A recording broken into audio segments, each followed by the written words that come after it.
नमस्कार, प्रणाम। मैं अगस्त्य आकाश आप सभी को साष्टांग दंडवत प्रणाम करता हूं।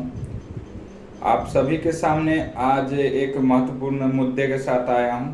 आप सभी के सामने अपनी बातों को रखने आया हूं और एक ऐसा विषय लेकर आया हूं जिस विषय पर चर्चा करने की भारत के हर एक नागरिक को जरूरत है।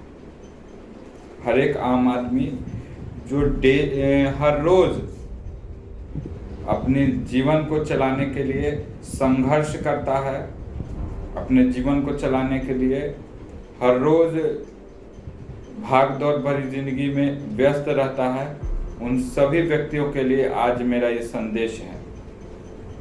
साथियों, मैं अगस्त्य आकाश हूँ।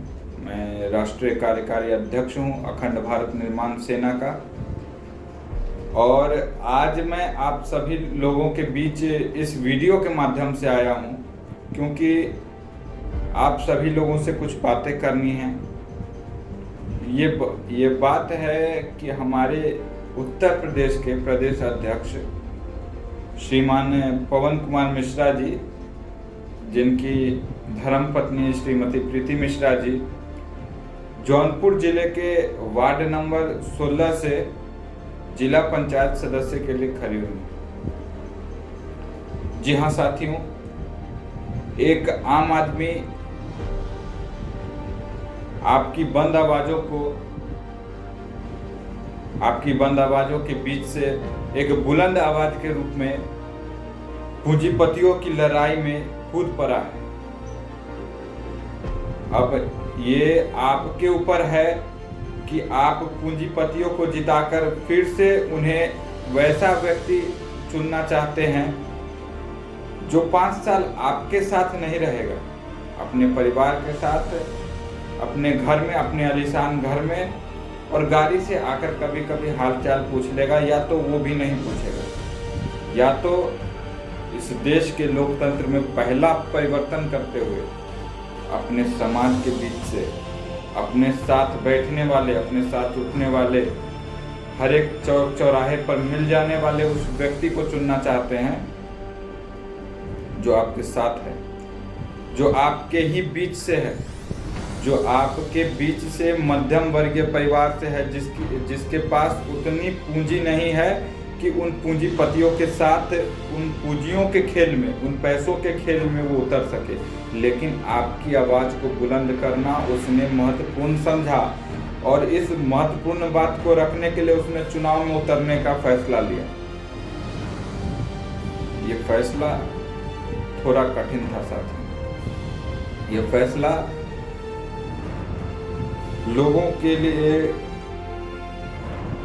मतलब कलेजे पर हाथ रखने वाला फैसला था। कलेजे पर पत्थर रखा, अपनी सारी जमा पूंजी लगा करके इस चुनाव को लड़ने का काम किया और अभी भी आपके साथ खड़ा है। उस व्यक्ति को आपसे पूंजी की आवश्यकता नहीं है। उस व्यक्ति को आपसे सिर्फ आपके मताधिकार को प्रयोग करते हुए उसे वोट देने की आशा है। साथियों, जब हम सभी साथियों ने इस अखंड भारत निर्माण सेना को बनाया तो हमारा लक्ष्य था कि हम उस प्रकार का भारत बनाएं, उस अखंड समाज वाला भारत बनाएं जिसमें हर एक व्यक्ति की योग्यता के अनुसार उसे कार्य मिले। न किसी के पास कोई सिफारिश हो, न किसी के पास कोई झुंझुना हो। हम उस प्रकार के भारत को बनाने के लिए इस संगठन को हमने बनाया, इस संगठन को हम आगे चला रहे हैं। और उसी क्रम में हमारे माननीय प्रदेश अध्यक्ष उत्तर प्रदेश श्री पवन कुमार मिश्रा जी ने हमसे बात की और हमसे कहा कि भाई साहब, हम चुनाव लड़ेंगे क्योंकि हमारे जो क्षेत्र का विकास है वो विकास पिछले 70 वर्षों से रुका हुआ है। जो भी प्रत्याशी यहाँ पर चुनाव लड़ने आते हैं, चुनाव के समय तो बहुत हाथ पैर जोड़ते हैं, खूब रोआब दिखाते हैं, मुर्गा भात खिलाते हैं, दारू पिलाते हैं, कपड़ा दिलाते हैं, लेकिन 5 साल तक हमें हमारा जो बुरा हाल हो जाता है उसे देखने तक नहीं आते। और मैं इसी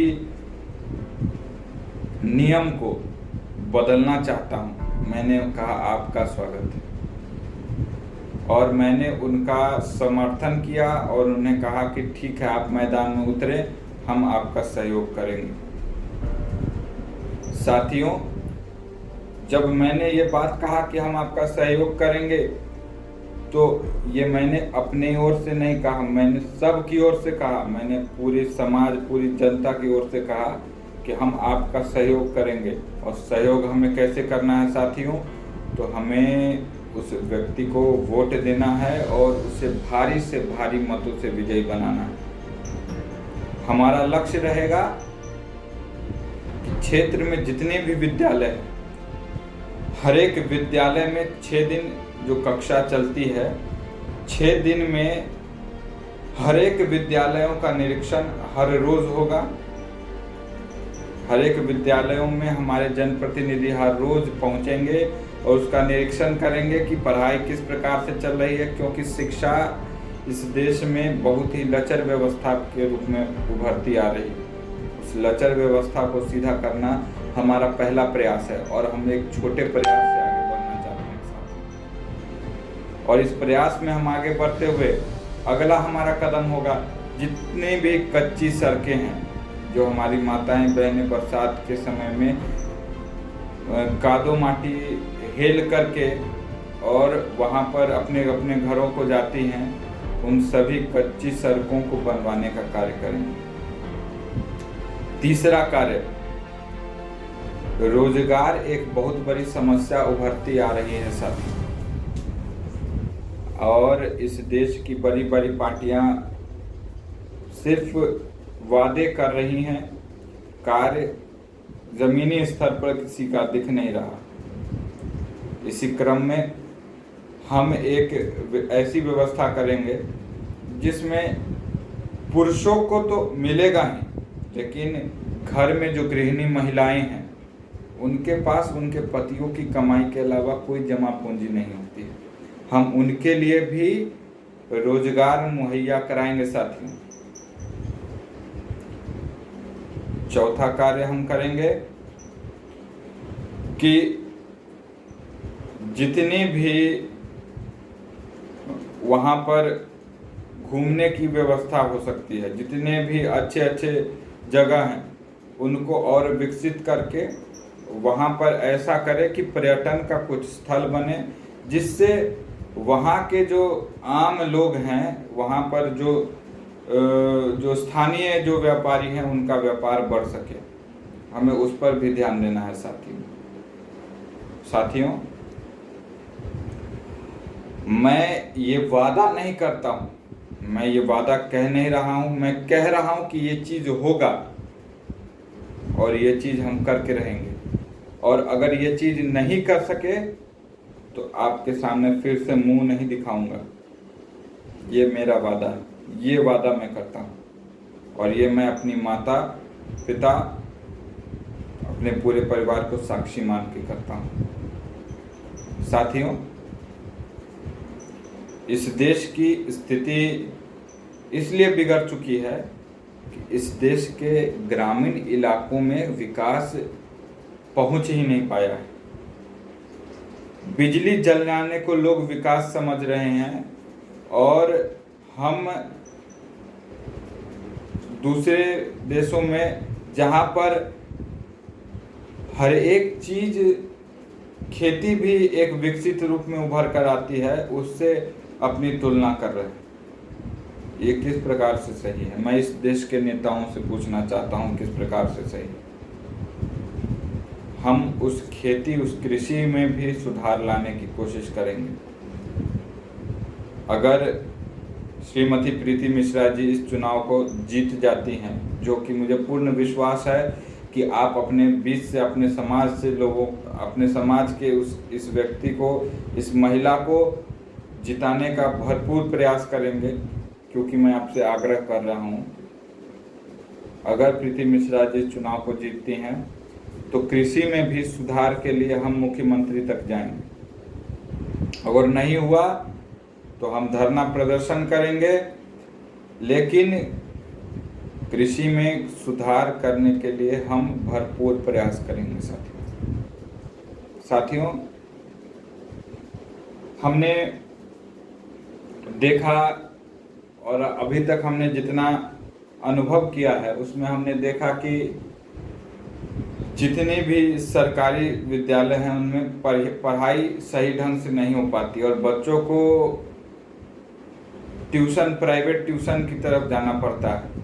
अगर प्रीति मिश्रा जी चुनाव को जीतती हैं तो विष्णुगुप्त शिक्षण संस्थान के रूप में एक संस्थान को उभर कर आएगा और 16 नंबर वार्ड क्षेत्र संख्या में जितने भी गांव हैं, हर एक गांव के बच्चे अंग्रेजी, गणित, इन सभी विषयों की पढ़ाई उनको निःशुल्क कराई जाएगी।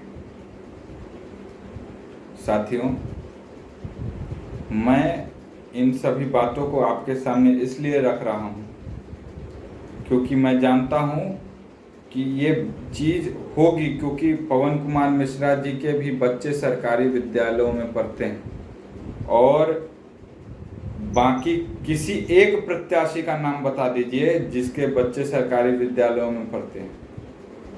तो जिसके बच्चे सरकारी विद्यालयों में पढ़ेंगे वो सरकारी विद्यालयों के विकास की ओर ध्यान देगा। आज जो लोग 5-5 गाड़ियों से आपके पास पहुंच रहे हैं, वोट मांग रहे हैं, सोचिए 5 गाड़ी में कितना पेट्रोल डीजल खर्च होगा, जबकि इतनी महंगाई है। उस खर्च को वो निकालने की कोशिश करेंगे कि नहीं, ये अपने दिमाग में आप सोचिए। जनता खुद समझदार है। आप सोचिए कि उस खर्च को निकालने के लिए घोटाला होगा और आपका विकास नहीं होगा। इसलिए जो व्यक्ति मोटरसाइकिल पर पैदल आपके पास आकर हाथ जोड़कर आपसे निवेदन कर रहा है, उस व्यक्ति की बात को समझकर उसे मत प्रदान कीजिए, उसे वोट कीजिए